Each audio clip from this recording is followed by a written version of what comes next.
Welcome, everyone, to another Slab Stocks Monday YouTube live stream. My name is Aaron, one of your hosts, joined here by Nate. Nate, you're back in Eau Claire. I am back in Eau Claire. Feels good to be home. Got Feels your good setup to going. live in the place I rent, but haven't lived. That must have been a weird month and a half, I'm sure. I think I've rented this place for 3 months, and I think I've lived in it for 3 weeks. That is not a good rate when you're paying for it. Nope. All right. But hey, first off, some exciting things coming from Slab Stocks Nate's, and I'm very excited about. He's very excited about. It's true. So be on the lookout for that in probably the next 4 to 5 days and next week. And keep your ears peeled. Keep your ears peeled. Nate, make a call right now. Is it as big as Overtime Sam's announcement? Are you gonna break the news here that you're breaking news this week? I will break the news that I am going to break news later this week, and it will not be nearly as exciting as Overtime Sam's announcement, but it may be exciting to one or two of you. Anyways. Well, it'll be exciting to you too, which is the most important part. Sure. And it will be exciting to me, and that's the big thing is I will enjoy what it is. Awesome. Well, love to hear it. As for today's stream, thank you everyone for coming. We have a guest joining us in the second half.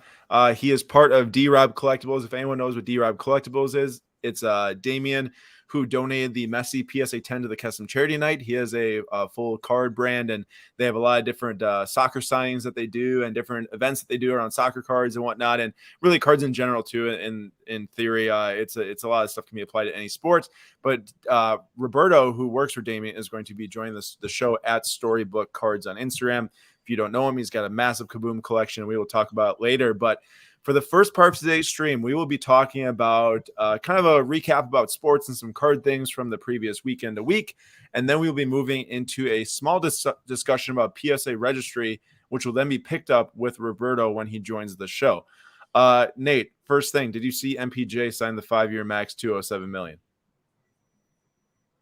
I did not. Nuggets, they're putting a lot of faith in the man. As our collectors. Well, what are you going to do? Not pay him the max? You have to. Yeah, you have to. You have to. So it's who are they going to get for that money, especially since they already have Jokic paid to a ton of money and Murray paid a ton of money. It's not like they have I don't think they'd have enough money to go out and get another star. So you just pay the guys you already have and hope you can build and grow. And not to mention, they should be good enough in theory as they progress their careers to actually contend every year to make it to the finals. They should be. They're a very talented team. Yep. And what's up, Midwest Ripper? How's it going? Global Sports Card Investor. Dario, how are you doing? Nuggets are stacked. Good to see you all here today. All right, so to start the discussion, we'll let Nate kick it off here. You like my blur out there? Was it so Kyrie has made his way into the news yet again, and I'm not going to discuss the vaccine or COVID or anything, but he's potentially not going to play home games. So, Kyrie missed time last year for who knows what, and now he's going to miss time this year, potentially for home games specifically, and that would be home games in the playoffs too, as long as the rules don't change. Because you can see Kyrie told me that unvaccinated players could skip home games to dodge NYC's rule, protesting till NBA looks the other way. League says it will comply with law, and the law is probably something with having to be vaccinated without wearing a mask or who knows what. That's not what I want to talk about. What I want to talk about is the most ridiculous thing I've ever heard in my entire life. And you'll find it at the end of this quote from his aunt when she said, hey, if you don't get the vaccine, then you can't be a part of the franchise that you helped build. Now, of all the absurd things I have ever heard in my entire life, and I've heard a lot of absurd things, I have never heard something more absurd than somebody saying that Kyrie helped build the Nets as a franchise. Not Jason Kidd, not Brooke Lopez, not Kevin Garnett, Well, Kyrie and his 74 games played in his career with the Brooklyn Nets is what built the franchise. It is seems to be the type of thing that you say when I don't know, you just want to show how good someone is, but you'd have no idea what you're saying. I don't know. Like it makes no sense, you know. It was. I know it's his aunt, and she's gonna defend him and protect him. But I saw that, I couldn't believe it. Of all the people that have played on Brooklyn, Kyrie is not one of the people that helped build that franchise. Kevin Durant has done more in his last 2 years, and he didn't even play an entire year. You could argue James Harden did more last year than Kyrie did. So it blows my mind. But yet again, Kyrie getting into the news for the wrong reasons. And it just goes to show you that even if you are a superstar, sometimes you're not an investment. I agree. And really quick before we move on, Matthew Hendler Card says, "Hey, I work for the PSA set registry. Awesome to see you guys talking about it. Would love to come on the show sometime." But he also said, "Unfortunately, we'll have to listen later since I have some meetings, but my Instagram is M Hendler Cards." Well, I wish you didn't have those meetings because it'd be fun for you to comment in the chat as we go through the PSA set registry discussion, because I feel like I have a lot of questions. I feel like Nate might have some questions. I feel like a lot of people in the chat might have some questions, but later would be another good time to bring the discussion back up. But back to the Kyrie thing.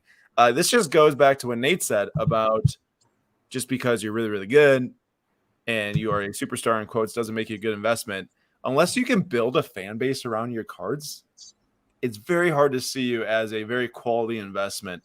That's not to say it can't be good at some point. Like, let's say he has like an amazing stretch of games or wins the finals. Like, it could be good in a sense in that short term, but legit long-term collecting, I can't see people go crazy for Kyrie. And once you move to your, like, you know, third team now, I suppose. But really, like, Celtics, he's there for a very little bit and has no fans from the Celtics. Can guarantee that. Because he promised to stay and then didn't. I can guarantee he has no fans from the Celtics. He has Nets fans right now when he's here. Who knows by the time he goes if he gets traded? Like, he would have no Nets fans if he got traded tomorrow type of thing, you know? Like, and the Cavs fans like him for winning a finals, but are they in love with him? Probably not, because they're all spending money on LeBron.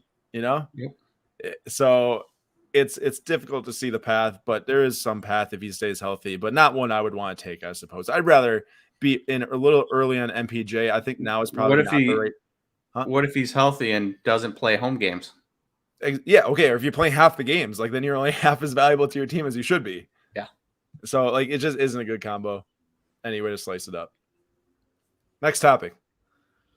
Aaron Rodgers. I don't know if you guys watched last night, but the 49ers decided to leave. So they didn't take any of their timeouts as they're going down the field. And they left 37 seconds on the clock when they scored a touchdown, except that they snapped the ball on their touchdown with 12 seconds to go on the play clock. So, you know, they could have taken down another 11 seconds, which would have probably caused the Packers to lose because, you know, they got down and they spiked it with 3 seconds left. But Aaron Rodgers, you know, all of the worry we had from week one, where we're like, he looked atrocious. The whole team looked atrocious. He looked atrocious, and he looked like he didn't want to be there, didn't want to play. And, you know, we were a little worried that maybe he was petty enough to be like, I'm just going to sabotage this entire season. You watch the last 2 weeks and you realize that Aaron Rodgers still enjoys playing football and still enjoys winning. The excitement he had when Mason Crosby hit that 51-yard field goal to win the game, that wasn't fake excitement. So it's nice to know that Aaron Rodgers is back. He's playing well. He's playing very well. At one point, he was 21 for 24 before that, like, second to last drive where he had 3 straight incompletions, a couple of those on drops. He played very well. Oh, and his prices are starting to rise. Magic. Not as high as they used to be. But, Magic, I will say hello, but you don't want to go there. The refs look good for Green Bay, though. What are you talking about, man? That was about the worst. Green Bay had more penalty yards than San Francisco did. And that's about the worst 10-minute stretch of reffing I've ever seen in my entire life. Also, they completely missed a helmet to the head on Devontae Adams that would have gave us the ball like the 50. So hey, not to mention intentional. I think that was an intentional grounding. Dude, he was getting straight up sacked and threw it straight into the ground. And there was probably nobody around him. Yeah, no, there wasn't. The closest guy was about 15 yards down the field in the middle, and he threw it straight into his feet in front of him. How was that not the end of the half? I think we would have. But at least they got the backwards pass. Three pass interferences on 3 third downs, and they were all pass. Well, most of them were pass interferences Nate, That's not like both had calls that you were like, and then you're like, okay, it's probably pass interference. Troy Stokes, Eric Stokes had a pass interference call on him that you're like, eh. no. And that happened to the 49ers too. And that was on Troy Stokes was on third down also. Eric Stokes. Eric Stokes. That was Troy Stokes is a former Brewers fourth round pick. So that was a trash call until the end of time. I will say it. That was a trash call. The Eric Stokes one was just trash. And then the Jair Alexander late hit. How? You can't hit his head. Bro. You can't. You just can't. Okay. You're just not allowed to touch his head. That's the rule. That's always the rule. But Jared should not have touched his head. Yet Adams can get blasted right in the face. Yep, that was a bad missed call. That's what I'm saying. My point is you see that and then you see the Jair thing. That's what I'm saying. Yeah. All right. Well, the Jair one was good, but the prices are creeping back up. You know, it dropped a little bit. First week of September, climbing back up. So do you think? Yeah. I was just going to say, they are climbing back up. And I think that, remember when we were talking week 1, let's say that the rest of the season goes this way, where the price is at. And we said like $500 if he looks uninterested. I think now that people see that he has got this fire, and I'm seeing articles about back-to-back MVP for Rodgers, I could see these very easily, if they win the next 2 to 3 games in a row, over $1,000 by that point. You never know if he wins the second MVP in a row. Yeah. The one thing I will say is the first week you're like, okay, this is bad. The second week you beat the Lions, and which the Lions held their own against the Ravens. Now the Ravens had some very key drops that would have led to touchdowns, but they had to rely on a 66-yard field goal to win the game, which is that was mind blowing. But how are they going to drop those passes that were dimes from Lamar Jackson? Like, how are you going to do that to him? Yeah, that's tough. But that being said, Lions were there in a game. So like last week, I was like, Lions are a bad team. This game means nothing. Now seeing the Lions at least be competitive despite the drops and beating the 49ers, I'm a lot more confident in this Packer team going forward. And Midwest Ripper says by Herbert beating the Chiefs, huge. Yeah, that huge. Was dude, not only beating the Chiefs, but outplaying Mahomes in Arrowhead. And some key Mahomes misses there at the end. That interception was no bueno at all. But okay, I will say that we do need to move on from the football talk though, because we're already at 13 minutes here. Quick, one last thing. Seriously, Nate, 2 things. Go Pack Go. Never give Aaron 37 seconds. And Nate delivers in his first week as an Arsenal fan. It's true. I, last week on this very show, pledged my allegiance to Arsenal, and they went 3-0. They did. Well, they won 3-1. Oh, well. Didn't even see the updated score. They won 3-1, but that is true. Nate was the reason why Arsenal beat Tottenham. Sorry, Zach. And also you pledged the allegiance on the Instagram live stream. But I think you brought up the first idea of it here. So, well, there we go. Andrew, good to see you too, by the way. All right. And then Rob says, forget all the Packer talk. Let's talk about my Rams. Hey, we'll see. Showdown in 2 weekends, I think, right? Or 3 weekends or something. All right. On to some baseball talk, though. I'm a little nervous. All right. So baseball, I hate to talk about this. I really do.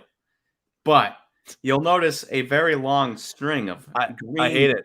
W's there. And that is the stupid, I hope Jordan Hudson is in here, stupid St. Louis Cardinals. And their inability to lose. They were 72-69. Now they're 87-69. That's insane. 16 straight right now or something like that. Hey, this is my thought. They're just peaking at the worst time because once they were 71-69 actually, and then 16. Nate, so you'll have to refresh me because I think there might be some new formatting with the playoffs. Is it a 3-game wild card or 1-game wild card? No. It's back to the regular. They will have to play the Dodgers 1 game. Max Scherzer against whoever they're going to throw. Oh, yeah, that might not go well. Yeah, so I'm not too worried about it. But this stupid team, led by Tyler O'Neill, of all people, who quietly almost has a 900 OPS or might have even passed a 900 OPS this weekend. What? Seriously? Yeah, he was at 890 before the weekend started, I'm pretty sure. And I know he at least hit a home run. I haven't actually checked what his OPS is now, but he was at 890, Tyler O'Neill. And he was at over 5 wins above replacement. He's absolutely incredible for this team. The Cardinals have been on an absolute tear. Paul Goldschmidt has been unbelievably hot lately. And look at this wild card. This thing that's interesting to me. 87-69, Cincinnati's 81-75. Imagine if Cincinnati had won one of those games where they lost by 2 runs. Then they're only 4 games back because Cincinnati wins 1, St. Louis loses 1, 4 games back. Now imagine if all 3 of the 1-run games got flipped on their heads and they lost those. St. Louis is 1 game ahead currently going into the final week. Nate, if the St. Louis Cardinals lose to the Reds, that's a 2-game difference. I thought it was just a 1 game. Because the Reds win 1. Oh wait, yeah, maybe it no. Is. If they win 1 game, it'd have to be both of those games to be 2. Yeah. Your theory is not as good as you quite thought.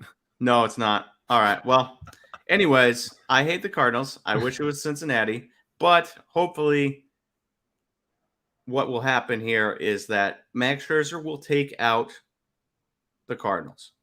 He will not be able to pitch against the Giants. The Giants will then get to face Walker Buehler first and Clayton Kershaw and maybe take out those guys without having to face Max Scherzer. And then the Brewers take out the Braves. The Braves, thank you. And then we go against the Giants. I don't know why the MLB playoffs just are it's just so confusing in my head right now. It's a 3-game series in the DS? No. 5? 5-game. 7? Mm-hmm. It's a full 7. Wait. Because now you're messing with me. Well, how would Max Scherzer not pitch in a 7-game series? Because even if they got to the 4th game, wouldn't he pitch in the 4th game? Well, he would, but he's not pitching in the first game. Oh, I thought you meant in the entire series. I'm like, no. Oh, I was so curious. I'm like, how? Okay, makes sense now. Yeah, I feel like we sound like a bunch of idiots the last 2 minutes. Well, you know what really messes with me is when people are like 5 games, 7 games, 1 game, 3 games. And then you have the NBA that went from 5 games to 7 games for every thing, but it is 7 games. Okay, all right. What's up, Bazooka Tom? How we doing? Nate, quick comment on the White Sox for Midwest Ripper to make him satisfied tonight. They're really good. They finally are getting their players healthy. What more can you ask? It is 5 games. 5 games because I thought we beat the Rockies in 3. Yeah, I'm really backwards right now. Remember when we played them in 2018? We beat them in 3. Oh yeah. Yeah. Okay. So it is 5 games. So if they win in 3, the Giants, he probably pitches the 3rd game. All right. Now it's time to segue into our discussion about the PSA set registry. So if you're like Nate and I, who have just kind of been throughout the years buying, selling, flipping, collecting at the same time, but not really super hard into the whole set creation aspect of cards, you probably have never used the PSA set registry before. I have never used the PSA set registry before today. I really had no idea. I had a sense of what it was, but I really didn't understand what it was or why it's helpful or why it's useful or who uses it or basically why. And we got Matthew Hendler's cards in the chat. So if you want to throw in a comment below and ask Matthew some questions on the same subject, feel free and we'll maybe shoot some over too. Damien, how are we doing, man? Good to see you. Damien, Drob Collectibles in the house. So what you see on the screen right now is a screenshot from the PSA website. It says, collect more, achieve more, enjoy more. It's about building these sets in the PSA set registry to get medals, points, and bragging rights. And a lot of it has to do with building out sets in quotation marks because it's not always what you think of. Like Nate, you get the Series 1 set, you got 1 to 300. It's not really that. What happens is you need to collect PSA graded certified cards, but it can apply to master sets like Series 1, Series 2, and Update all combined. It can apply to player sets. It can apply to a full year of a player set, everything of a player set, specific autographs of specific Olympic teams. This is just millions probably once you combine them all together of different options on how to do this type of stuff, the different cards you can use to do it. And it's really kind of interesting. And at first, going into the discovery phase that Nate and I had today, we did quite a bit of research together on this. I really wasn't sure what I was looking at. But the more I started to go through it and started to think about why this would be useful, it started to maybe pique my interest a bit more. And what you're looking at right here is all the different sets that have been created in the PSA set registry per sport or non-sport. And this is interesting because this shows you how many different types of things people are trying to create and collect. Now, this obviously doesn't account for anyone that owns a PSA slab, which is something to just put out there right from the start. It's like Nate has maybe some Bowman Chrome PSA slabs. Well, if he didn't log him in here or ask for a set to be created like the rainbow of Marco Luciano or something, it wouldn't be attributed in here. But there is 113,000 baseball sets. There's 117,000 basketball sets. So that's like, nearly 10 times as many baseball sets compared to basketball sets that have been requested and created. Now, something to think about is that there's just so many more baseball sets that have been created over the years too. So it's a lot easier to get to those sets when there actually are the sets. It's hard to just make sets out of thin air. But then there's 37,000 football sets, 12,000 hockey sets. The Myzic sets is or miscellaneous sets, I suppose you could say, is 6,900, which includes soccer, I suppose, in there, which is not that many. And then you got like non-sports, which has 12,900. You got the Luke Skywalker, their packs, TCG, and tickets and everything. And we're just going to walk you through some things we found, and we're going to let Roberto from D-Rob Collectibles. One second. Let's just rewind. What did you say? I read it as Myzic, M-I-C-S, M-I-S-C. Ben and I used to always read it like that. We would always read it like that. And then I said, oh, wait, that doesn't sound right. That's something my brother and I would say to each other. So I was like, oh, miscellaneous. Unbelievable. Nate, at least I knew. Oh, I had to do like a double take. I'm like, Matthew says that we are working to create more soccer sets. I'm a huge soccer fan. Hey, can we get somebody to create a like Michael Jordan set where it's PSA 10, PSA 9, PSA 8, PSA 7, all the way down to 1? Have the full run. Don't forget 8.5, and then every single qualifier too. Off center. That'd be amazing. I wonder how much that would cost. That'd be funny.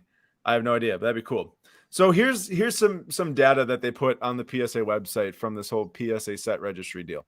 And it's different sets based on completion percentages. So the very top tier is 90 to 100% completion, and the total registered sets is 76,000. Goes all the way down to 0 to 19%, which is 69,000.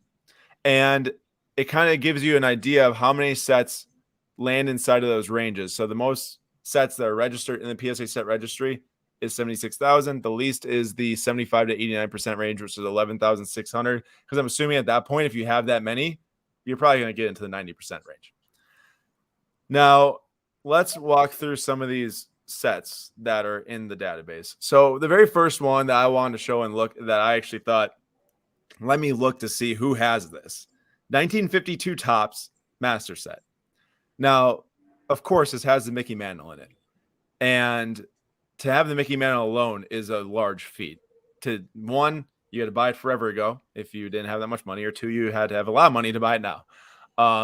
And the top three sets for the 52 Topps Master Set, you've got the guy at number 3 or the person at number 3 has 100% completion percentage. It says 30-year project.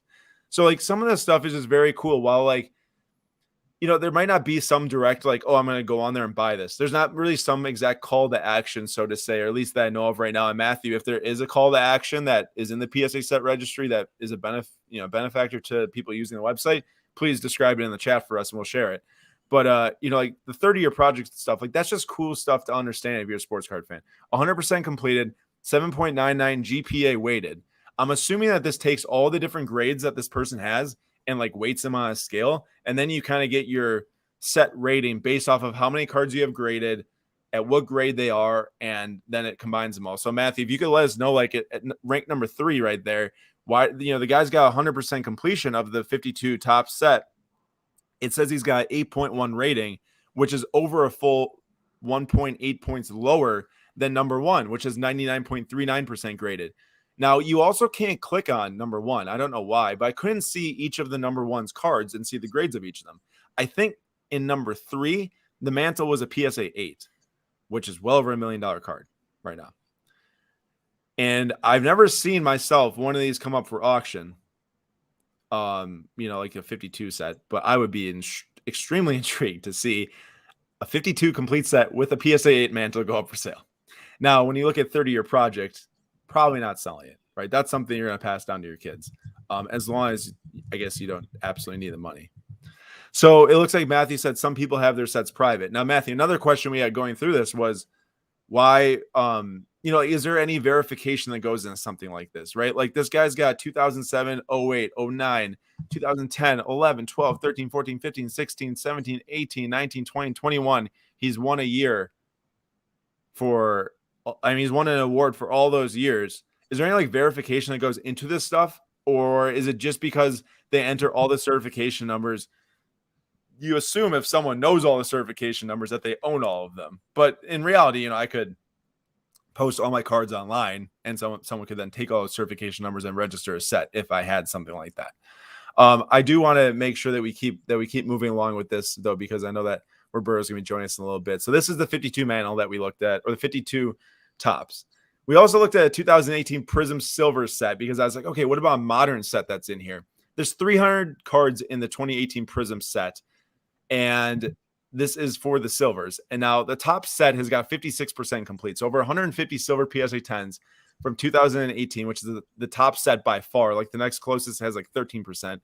It's got a 6.91 set rating. And I found it funny because we went and dug in here and looked at, well, what cards does this guy have in this set and how far away is he?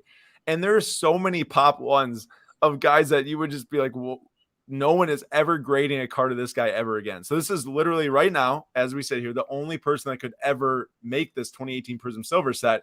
But he's 56% of the way because now grading fees with them being $150, $300. You're never going to grade that, random veteran bench player that hasn't ever played it. It'll take you so much money to create the set if you haven't graded them yet. But, like Derrick Rose, Kyle Lowry, CJ McCollum, DeAndre Bembry, and Gerald Green, all are pop ones in the set owned by this guy. Let's see here. Matthew replied, he said, yes, to have a card come to your account. If it is in someone's account, you have to send a photo with the card in your possession. So it looks like there's some photo matching that gets done here to make sure to prove it. And Damien says that the set has to be public to be able to click it. Did you see this one? Click on the first one. Did you click on that one? No, I missed it. Cards are weighted in value, so top two have higher graded mantles is his guess. Got you. So I guess it probably takes into account, card value and probably the grade too. And then it comes up with that set. That's cool though. I mean, that's a cool way to kind of like think about it, where it's not just the set being completed, but then from there it's like, well, what's the grade and the value and stuff. And I think there's a lot of just cool like content that you can read off of that and figure out. And then we want to pull up one that was I was like, Nate, what's the weirdest baseball set you think that's created in this? And there's this one from this guy named Jay Worthy. Jay Worthy's Jim Leland should have been fired after this debacle masterpiece. The 2008 Topps team set for the Detroit Tigers. It's a 14-card team set. He's got 13 of them graded. He ranks at number 1, and the only person that's even put any of them into here. And the only one he's missing is Justin Verlander. Of all of the guys, he's missing Justin Verlander out of the 14-card set. And I think we should get him this for his birthday. So if anyone knows who Jay Worthy is, I will buy this for $3. If you know who he is, DM me and I'll send this to him. But there's a team set available on eBay for $3 so we can send him the Justin Verlander from it. Maybe someday he'll grade it when prices come back down to grade.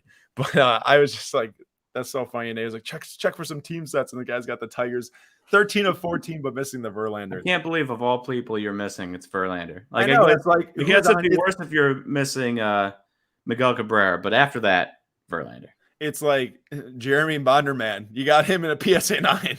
It's got Joel Zumaya, who's actually good, but so funny. Kenny Rogers, love it. All right, and then I want to show really quick the process to creating a new set, because I actually years back, it's somewhere around me, I put together the 2018 Heritage Christian Yelich Master set from Heritage High Number. I have every single card, all 16, from the Superfractor 1 of 1 to the base. It was, I think it's my greatest.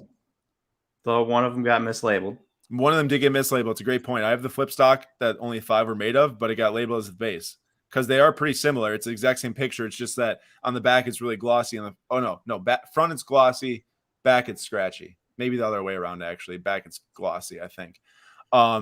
And I went and actually like requested that a new set gets made. So if the set gets approved for me, I have all of them.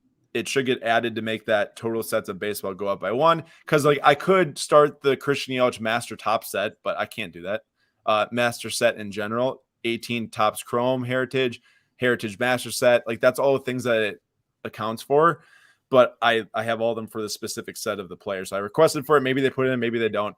And to Nate's point, I don't even know if I could complete it this second because they mislabeled the flip stock because it wouldn't show as I have the flip stock. So I would probably have to call and see if I could get them to switch there or something. Matthew says if you see a highlighted item, it is a top pop bonus. Does that mean it's the best card in the entire grade line, I guess? I see. You get bonuses for top grade, so Mantle 10 will get you extra points. I see. Cool. Did not mean to bring that up yet. Okay, so now I'm going to bring in Roberto here. Let's see. He's in the stream. Roberto, man, welcome. What is up? How we doing? Doing good, man. How you doing? Well, I mean, it would have been better with a Niner win last night, but Nate, he was there. He was at the game. You were at the game? See, yeah. And Crosby rip your heart out. Aaron took an opportunity to take a jab at me too mid-game too. Nate, we went up 10-0, and I finally saw his story post of the game. And I said, "May the better team win." After we have 10-0. Hey, you weren't wrong. Better team did win. I was not wrong. Well, you weren't wrong But everyone, so this is Roberto at Storybook Cards. I've known Roberto for probably, man, he bought in that break probably back in like January, February. So going on 8-9 months now. I pulled him a Torgen Hazard Black 1/1 from Select. And ever since then, I followed him on Twitter and Instagram.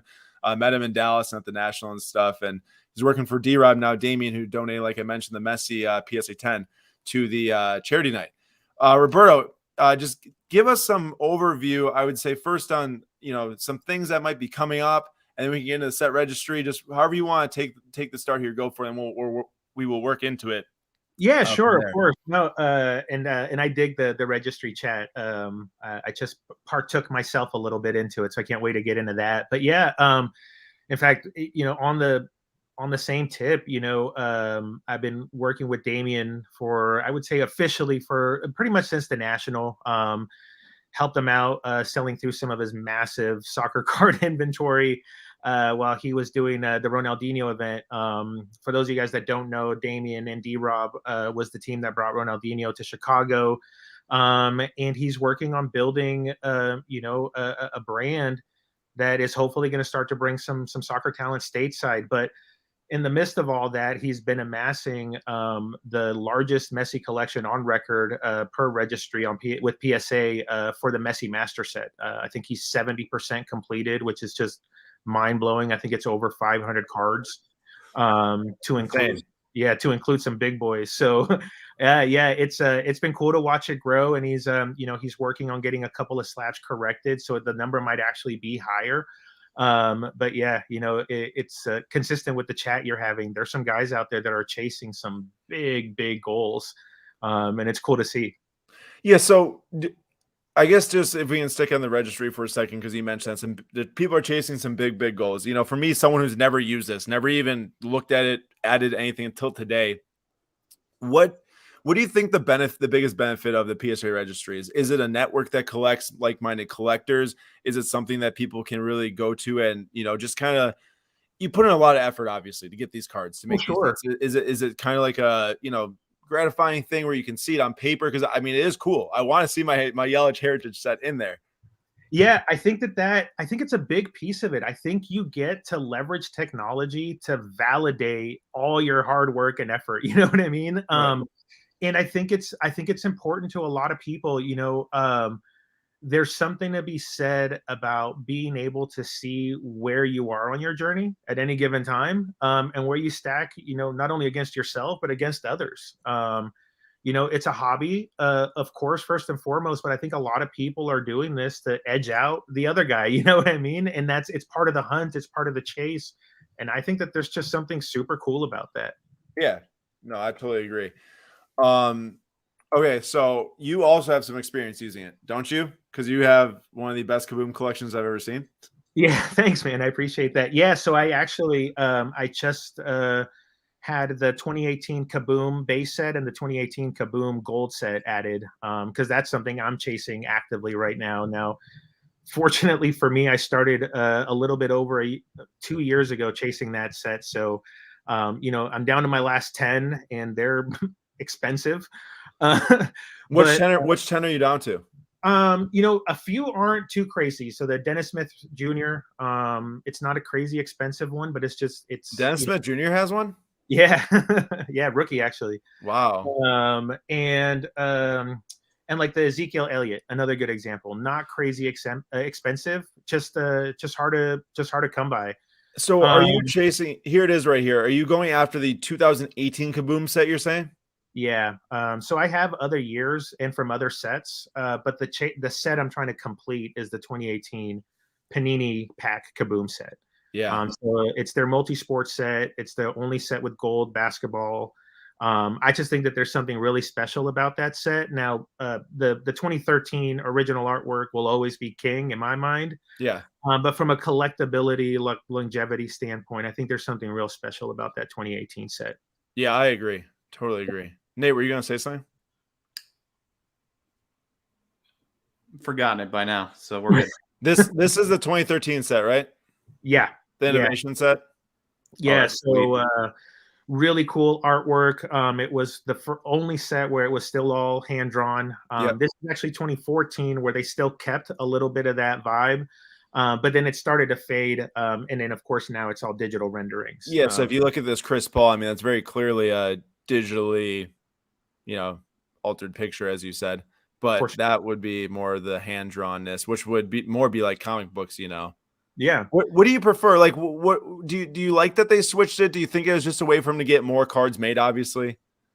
I think 2019 and beyond for sure. A couple of things. One, you can assume that they're using it to sell product that needs a little help selling too, 2019 and beyond. And I think they'll continue to do that, which makes me fear a little bit about the long-term longevity of the insert. You worry about them watering it down a little bit.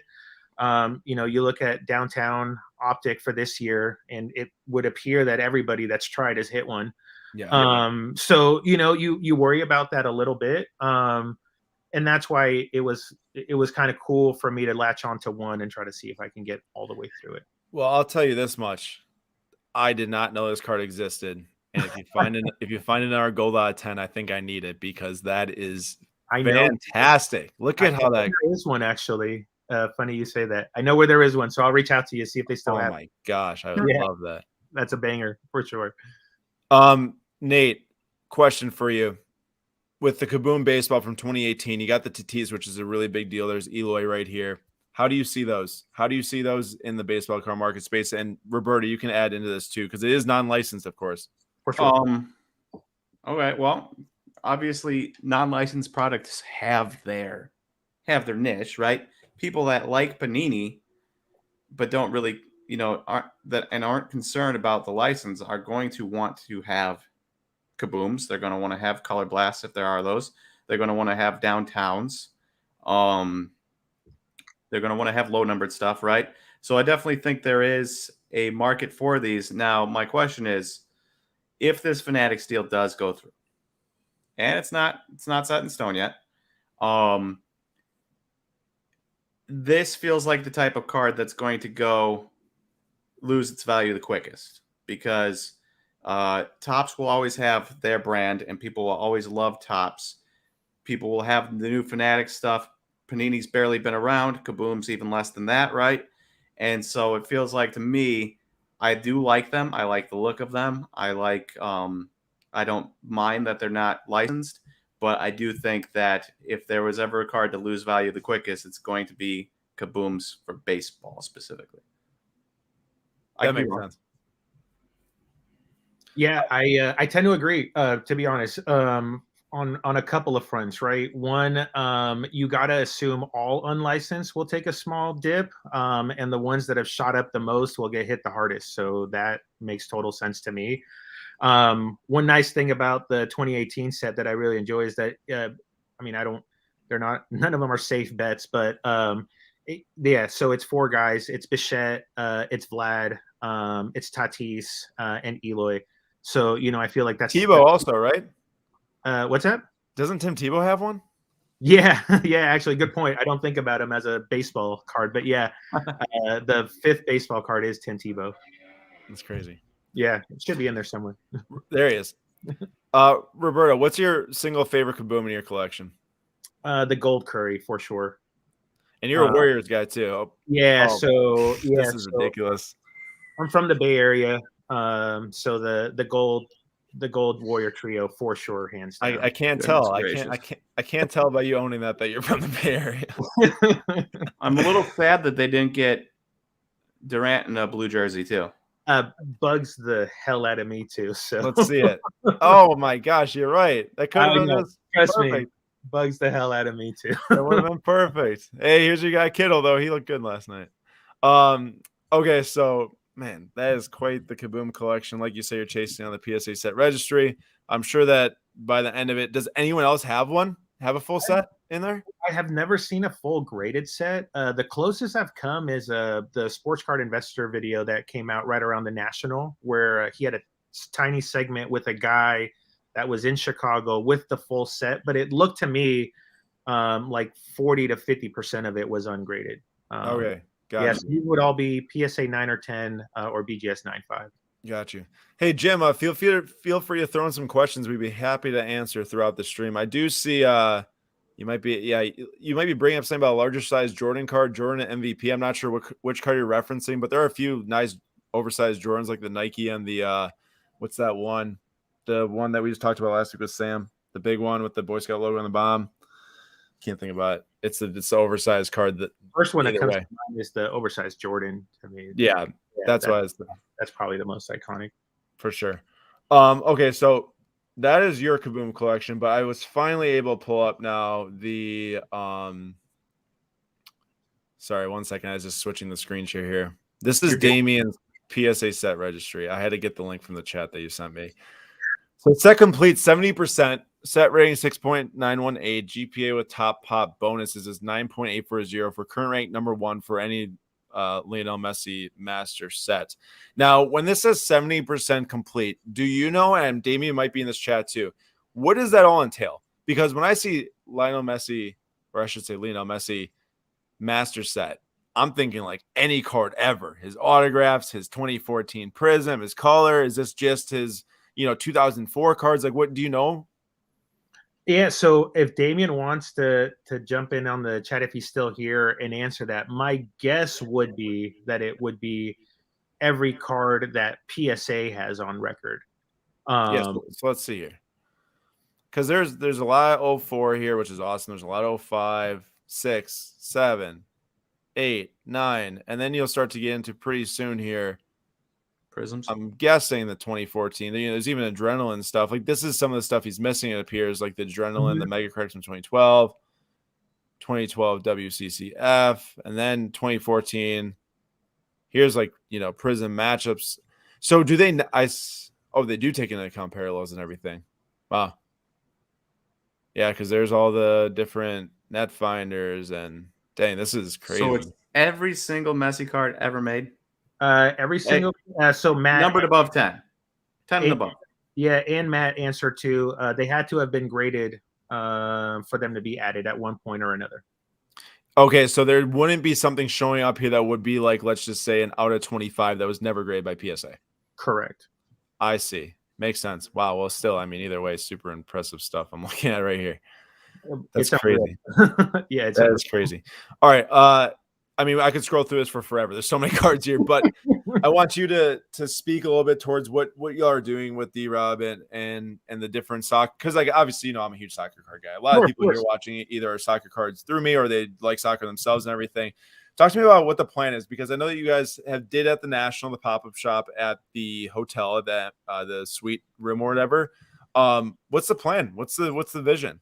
Sure. So, it's I think Damien's vision is really quite brilliant, and that is to just get more soccer talent involved in the hobby in general. And it's a multifaceted approach. Obviously, the Ronaldinho event at the National is one of many lanes, we think, where we can get soccer talent more involved in the hobby, event signings and memorabilia.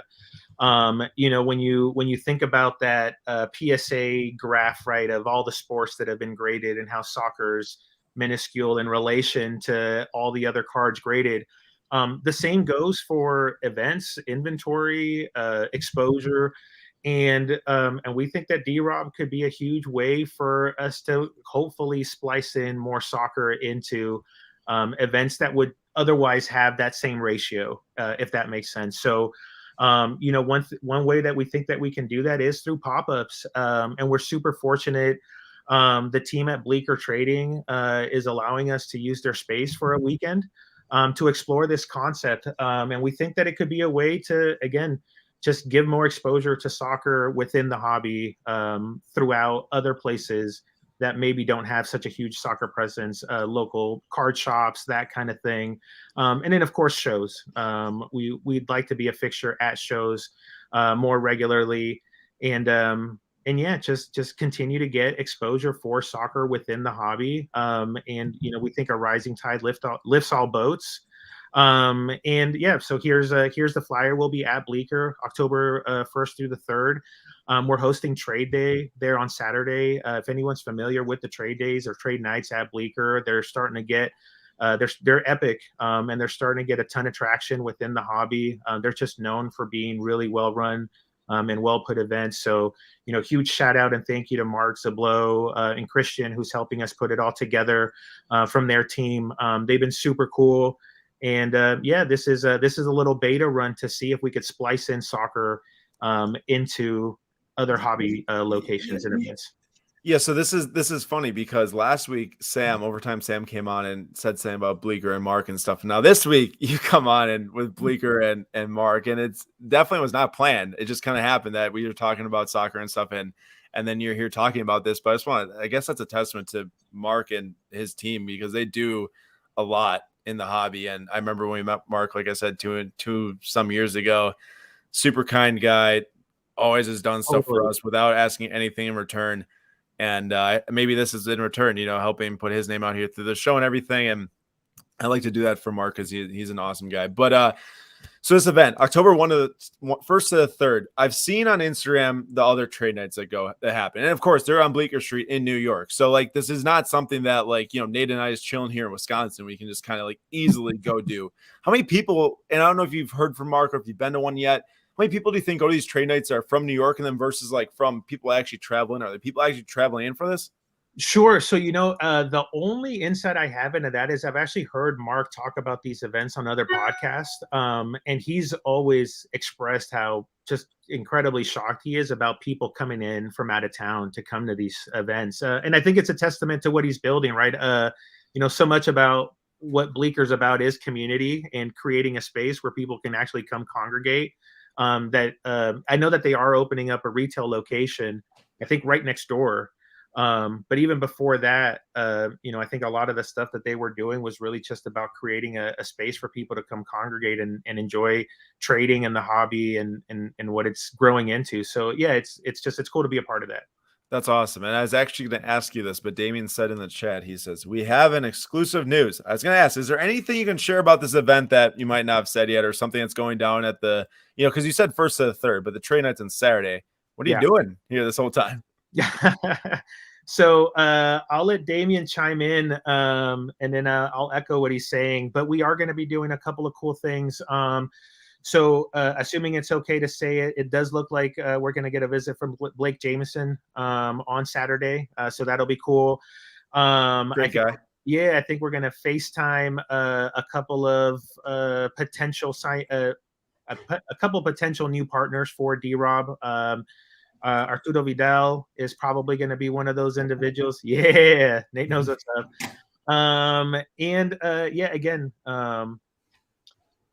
So again, if Damien wants to chime in with the main announcement, but we are going to be FaceTiming a couple of special guests too during the event. So and then we'll take obviously some footage of all that and get it out there. Cool. So you could say that this is breaking news. Yeah, multiple breaking news. Right, let's go. We're always fishing for those breaking news things. Last week, I'm a fan. Last week, Sam broke the news that he's breaking news during the week. But this time we actually do get some news to share. And breaking news. Damien says we'll have some international soccer players on FaceTime. So reiterating the breaking news of international soccer players coming on FaceTime at Bleaker Trading, first through the third. Sweet. Are you planning on doing any box breaks out there? You guys gonna be opening any products? I'm bringing a couple of boxes that I'm gonna be very, very tempted to break live. Which ones? So I still have and even more major news. Damien just chimed in To interrupt this. Yeah. Read it off. Thank God, because to be honest, I really shouldn't be ripping this box. It's not prudent. But yeah, so Drob is going to be opening an office in Barcelona. Most of the soccer talent that we're hoping to bring stateside resides in Europe. And yeah, in collaboration with just a lot of the stuff that he's been getting going since all the momentum from the Ronaldinho event has really kind of put Damien and Drob on the map. So Barcelona is going to be a home base number 2 for Drob. And hopefully we'll start to make some serious announcements here soon about more soccer talent that'll be coming stateside for hobby events, which is exciting. I'm definitely going to have to talk to you more because I am in love with Barcelona. I spent 5 months there a year and a half ago now, and I know my way around for someone who lives in Wisconsin, I'd say. Probably not as much as like Damien and people like that, but who actually have, visited there way more than I have. But man, well, we'll figure it out together because I'm dying to visit. That's awesome, man. So cool. Yeah, so congrats. We're really excited about all that. And that's a huge deal. Like, I don't want to, some people who might not be into soccer, and that's fine. If you're sitting here watching, you're not really a big soccer collector, soccer fan, or football, if you call it that. But to open something international revolving around cards is sweet because there needs to be more global exposure to the hobby. You know how many people on Instagram who I know from Europe or have been to like one show their whole life or have been to no shows because there just isn't that exposure like there is in America. There isn't that event, that community aspect in Europe, even if people, buy and sell out there. It's just so small. And even the eBay, actual eBay international pages are so small and stuff, but I've seen them grow like crazy. I'll say that much from 2 years ago and even a year ago now to when we started to interview people overseas and stuff for SlabStox FC. So it's really cool to see that traction, regardless if you're a soccer fan or not. Any way the cards can get out there to a bigger scale might pull someone into something you like maybe marble or basketball or whatever it is, and there's more people to do deals with. It's just, I'm so excited for all of this. And it's just really cool. And I do wish I could be there in New York with y'all, but I can't. But it's crazy. Next time for sure.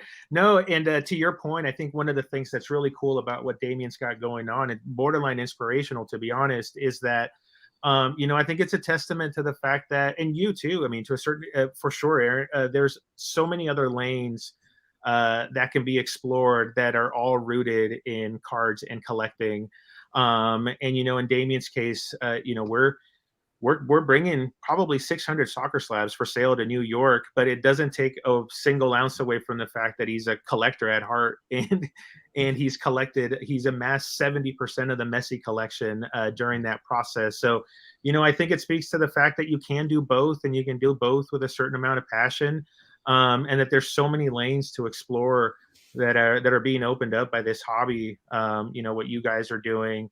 All the partnerships that you guys have figured out recently, it's just cool to see, and hopefully this is just one more thing to kind of add to the tool belt, this pop-up concept. Yeah, and Roberto, for everyone here watching and listening, and they heard about the awesome pop-up store, and obviously it's not something that everyone can go to, but just for people at home, what's something that you've learned over the years through cards collecting, buying and selling that they can take away from today's discussion? Because I think that every single person we bring on the show has got experiences that they can share. And I want to make sure people hear those voices as much as possible.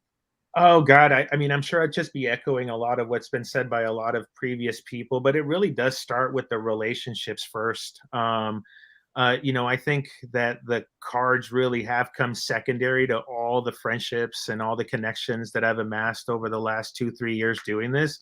And by total default, it's made it super easy for me to be able to sell cards online, meet amazing, awesome people that are doing cool things in the hobby, like you guys. All of this stuff, it started with connections and relationships first. So that I think that's probably been the biggest lesson, if anything, is just to not lose sight of the fact that it all started with relationships and connections and friendships and all that good stuff. I have a question for you. Do you get your son into collecting, or did your son get you into collecting? I am working on getting my son into collecting. We've been doing a lot of so we've ripped some what have we ripped? We've ripped some Stranger Things cards. Yeah, we've ripped some Lion King. Yeah. So we've gone 11 hunting. We've ripped some Upper Deck Lion King cards. That's cool. I started collecting when I was 9. Okay. A couple years from that. So yeah, I think he'll be ready pretty soon. That's awesome. That's awesome. I got my dad in collecting when I was younger, so that's why I asked. I wanted to see if there was, because a lot of people, when my dad goes to these shows with me, like a lot of people see my dad with me, and they're like, "Oh, it's so cool," like he's like, "Yeah, he's been taking me since he was like 10 or whatever." And I'm like, "Yep, I have been." I got him into. No, what's wild is one thing. I guess another lesson that I've learned is that collecting is everywhere. I've thought about how this all kind of got wired in for me, and I think back to being a kid and. I have an uncle that collects like miniature liquor bottles, like cool ones from around the world from his travels. My mom collects little elephant figurines, just random knick-knacky things. But, a lot of that is all rooted in the same thing that like people like collecting just inherently. It's been around since the beginning of time. We just found a really cool thing to latch onto when we do it. Seriously, like literally anything that I can relate to and is like a collectible in some sort of sense, I probably own something of it. And that's not just speaking of just about sports cards, like that's just a bunch of different things that I just amass because I like them. That's cool. I mean, that's the type of stuff that we can take with us our whole life, and it can be a tangible way for us to like kind of get our emotions out. That's how I felt, at least, because I love, and I don't know about you, but like whenever one of our teams, and I know it's few and far between, or at least it has been in the past for us living in Milwaukee versus I'm sure people in LA or in California or San Francisco, wherever, but whenever a team of ours went on a huge run, I would amass a bunch of cards of that time from that year. So I have so many 2018 Brewers cards, had a lot of 2010 Packers cards. Do you have so like that Warriors, triple Kaboom set you have? Do you have like, was that the year where you're like, I'm going in on the Warriors collection? That's when I decided I was going all in on Kaboom. So I knew I loved the insert. I knew I had to have a Steph Curry. And I was browsing on eBay one day and I realized, and 2 years ago, they were still super expensive. And it just felt like such an irrational thing to do at the time that I had like no idea how I was going to explain to my wife. But then once I had them, I was like, oh, this is it. Like I need more. And where else can I take this? So that, I mean, it was crazy because I knew I had to have them.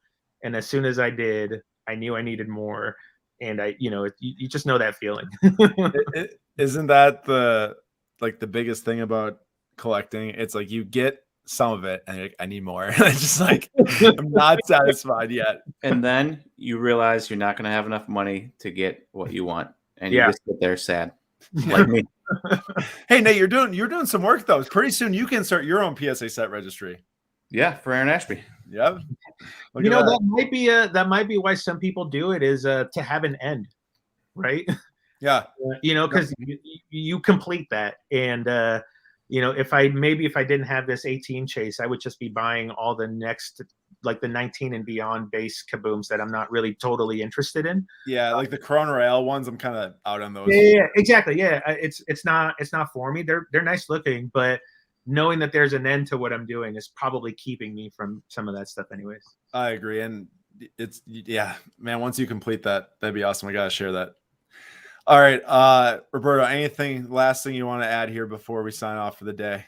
No, man, just thank you guys so much for having me on. And I saw Oscar ripping packs at the game. Wasn't that cool? Yeah. Yeah. Him and his family and me and my dad went down to the Chicago Fire game yesterday, and it's a ton of fun. Yeah. I told you privately, I was just incredibly shocked with Oscar's soccer knowledge. It's unreal. Dude, he is smart, and he's smart in a lot of ways, and he knows a lot, and he studies. And like, if I was 10 and knew that much, I'd be, that's crazy. Like, I was probably like 18, 19 by the time I knew as much as he does now, which is crazy. I'm not sure I do, to be honest. Yeah. He came by the pop-up in Chicago. And I was just absolutely floored with how much he knew about players, teams, cards in general. Yeah. Oh yeah, I'm talking about the card aspect. He knows way more about soccer than I do. Like, all right, man. No, thank you so much. One last thing, Roberto. What, Nate? I wanted to say one last thing. I'm now an Arsenal fan, so if you have any tips or tricks on Arsenal, let me know. As the newest member of the Arsenal family, you might be the salvation to the Gunners, man. I'll leave that one alone. All I'm saying is they hadn't won until they had your patronage. So exactly, Nate. What can I say? He's a game changer all the time. I got to go to China now and get myself a cheap knockoff jersey. I tried this with Aaron. Can you like the San Francisco Giants next, please? No. If they're not playing the Brewers, I'll like the Giants. All right. Yeah. If they're playing anyone else. All right. Hey, thank you, Roberto. Everyone follow him at Storybook Cards. Look up Damien on Instagram too, Drob Collectibles. But for now, that was the Monday live stream. We will see you all next week.